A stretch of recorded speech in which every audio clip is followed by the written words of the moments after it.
Ay tumigil na ang ulan, ayaw pa rin magbakasakali na evacuee sa Valenzuela City na bumalik sa kanilang mga bahay. Baka raw kasi biglang bumuhos na naman ang ulan na posibleng magpaapaw sa ilog na malapit sa kanilang tinitirahan. May ulat on the spot si Jamie Santos. Jamie? Maris, maganda-ganda na ang lagay ng panahon dito sa Valenzuela City pero ilang pamilya pa rin ang nananatili dito sa evacuation center.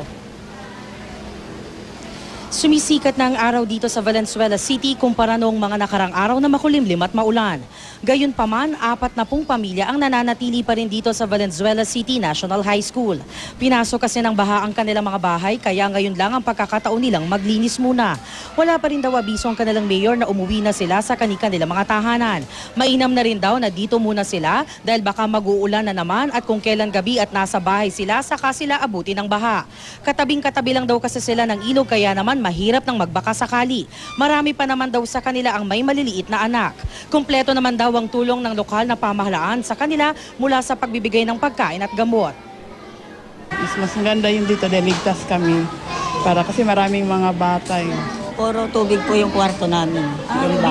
Binaha kayo dito mga nagulan. Kamusta na po ngayon? Medyo wala na po yung tubig, nakapaglinis na kami. Nandito lang po kami, naka-standby para dun sa assistance nila.